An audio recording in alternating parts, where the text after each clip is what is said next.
nous allons dire quelques mots pour faciliter le travail sur le thème essentiel, capital de la confiance. Effectivement, jamais un pouvoir des dirigeants de la France n'a eu une telle concentration des pouvoirs. Ils ont tous les pouvoirs, dans les mairies, les régions, au Parlement, dans les syndicats, dans les médias. Donc, il n'y a plus de séparation des pouvoirs dans notre pays. Et jamais un pouvoir n'a eu une aussi faible confiance.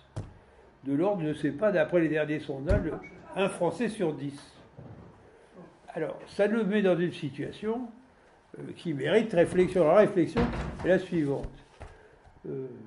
Nous avons eu récemment un petit livre, en 2007, que je recommande très très vivement parce que tout le monde le cite, mais personne n'en tire de conclusion. Ces chercheurs nous décrivent une société qui a perdu la confiance du peuple. Et ils expliquent pourquoi. Alors, dans la situation actuelle où on commence à avoir des gens dans la rue, on a des protestations de partout, et les sondages se révèlent catastrophiques, il devient essentiel de savoir les causes de cette perte de confiance et les façons d'y remédier. Alors, je peux vous dire quelques conclusions que nous pouvons lire. La fabrique de la défiance. Ça, c'est pour parler de l'école et de la formation professionnelle. Donc, ça concerne la jeunesse. Vous avez aussi comment la France divise sa jeunesse et crée un sentiment de défiance. Pour rétablir la confiance, il faut évidemment adopter des procédures que tout le monde comprend. Et par exemple, s'agissant de la dépense publique, il faut que les appréciations soient faites par des gens extérieurs, pas par les intéressés, pas par ceux qui donnent l'argent, et encore moins évidemment par ceux qui le reçoivent. Sinon, ils vous diront toujours que tout va bien. Nous avons donc, depuis longtemps, au sein des AFP, voulu des labels de certification. Nous avons créé des procédures de gouvernance, de transparence. Il n'y a pas moyen, ça passe pas, mais on nous dit oui, mais vous voyez, on va publier le patrimoine des hommes politiques. Le patrimoine des hommes politiques, ça, c'est pas intéressant. Un exemple que j'ai cité à l'émission de Jean Lebrun, savoir si la Clio du premier président de la Cour des comptes est d'occasion ou pas, c'est pas la question. La question, c'est est-il nommé par l'opposition? Voilà, c'était à titre d'exemple. Alors, d'où tirons-nous cette conviction? De la Constitution française, que la séparation des pouvoirs et l'évaluation de la dépense publique doivent être organisées de façon crédible. Actuellement, plus personne ne croit à rien. Alors, je vais vous lire la Déclaration des droits de l'homme et du citoyen. Magnifique ouvrage, publié en 1790, ou 11, je ne sais pas, après la Révolution, et qui dit les choses suivantes. Article 15. Article 15 de la Déclaration des droits de l'homme et du citoyen. Et c'est l'occasion pour moi de dire que les droits du citoyen sont plus importants que les droits de l'homme, parce qu'un homme qui n'a pas les droits du citoyen, il ne peut rien faire. Tandis qu'un citoyen peut protéger les droits de l'homme. C'est un peu futé, mais on y reviendra. Alors, article 15. La société a le droit de demander compte à tout agent public de son administration. La société a le droit de demander des comptes. Ils ne sont pas à l'abri. Ce n'est pas parce qu'ils aiment des choses belles, le bien, la nature, la culture, la justice, les hôpitaux, le reste. Donc, ça, on doit demander si c'est bien fait.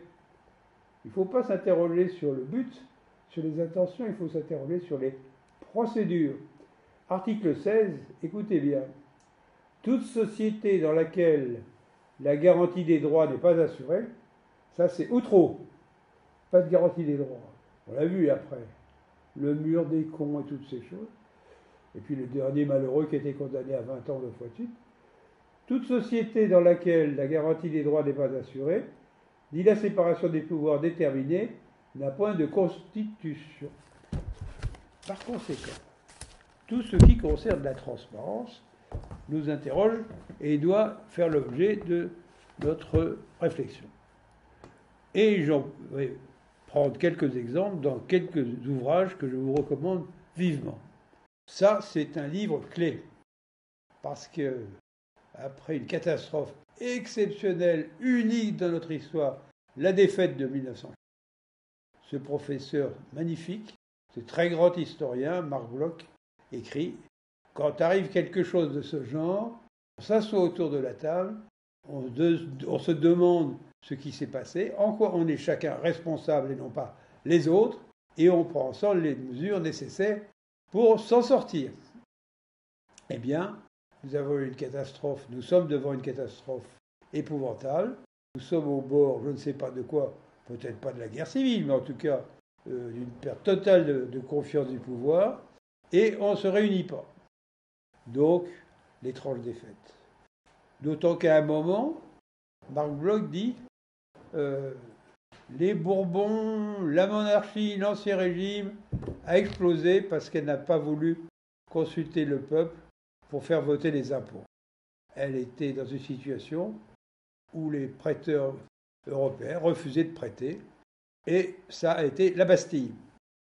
Deuxième ouvrage, qui alors lui est fondateur, beaucoup plus théorique, et que nous devons à l'un de nos membres, Armand Laferrère, normalien, Cour des comptes, et qui s'interroge sur la philosophie politique que nous pouvons puiser dans la Bible, savoir que il ne peut y avoir de laïcité que si la parole de Dieu nourrit notre réflexion. Et elle nous nourrit, cette réflexion, elle la nourrit en disant « l'homme n'est pas bon », contrairement à ce que raconte ce malheureux Rousseau. L'homme n'est pas bon, mais on peut et on doit pouvoir l'améliorer par des procédures. Donc, nous sommes tous responsables de l'amélioration. Et la question des procédures est très importante. Je recommande très très vivement, je dis bien très très vivement, parce que nous ne sommes pas simplement un lanceur d'alerte comme ce cher monsieur Plenel, qui est très très bien, mais enfin, ça n'est quand même pas un prophète.